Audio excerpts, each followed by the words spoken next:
দেখতে চাই না।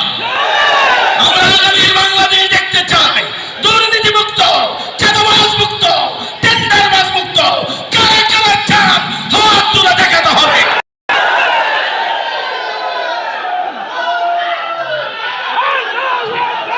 জি জি প্রিয় ভাইয়া, আগামী 6 মার্চ অনুষ্ঠিত করে নীরব থাকে, নিস্তব্ধ থাকে, ঘুমিয়ে থাকেন।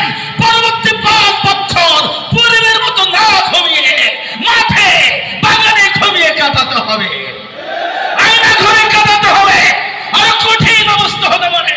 অতএব পরবর্তী 5 বছর শান্তিতে সুন্দর সমাজে নাগরিক হিসেবে বসবাস করতে হবে। 7 মাস না ঘুমিয়ে কাটাতে কারা রাজি আছেন হাত তুলে অঙ্গীকার করতে হবে।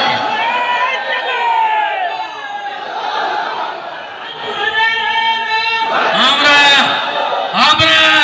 ফজরের নামাজ পড়েই প্রতিদিন আগে উঠবো, তাহাজ্জুদ পড়বেন, কোরআন হাদিস শেষ করবেন, তারপর ফজর, তারপরে অন্তত 2 বাড়ি 3 বাড়ি আগে দিন কায়েমের দাওয়াত দেবেন। 2 নম্বরে দাওয়াত দেবেন নতুন বাংলাদেশ প্রতিষ্ঠার জন্য। দাঁড়িপাল্লায় ডাক্তার শফিকুর রহমান একজন মাত্র নেতা দেখিয়ে দিয়েছেন তিনি বিদেশে চিকিৎসা গ্রহণ করতে রাজি হননি। আমার দেশের জনগণ যে মাটিতে চিকিৎসা নেয়, যে দেশে যে ডাক্তারের কাছে চিকিৎসা নেয়, তাদের হাতে চিকিৎসা দেওয়া।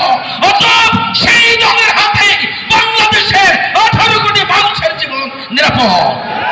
এই কথা মানুষের কাছে পৌঁছায় দিয়ে আগামী দিনে এই ভোট যুদ্ধে সংগ্রামী জিহাদি যোদ্ধা খালিদ বিন ওয়ালিদের মতো যোদ্ধা সাহসী হতে কারা কারা রাজি আছেন সেবার হাত তোলেন। আল্লাহর সাহায্য চাই।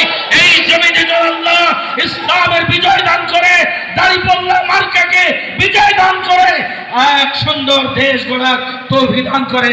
সবাই বলে আমিন। আসসালামু আলাইকুম ওয়া রাহমাতুল্লাহি তাআলা ওয়া বারাকাতুহু।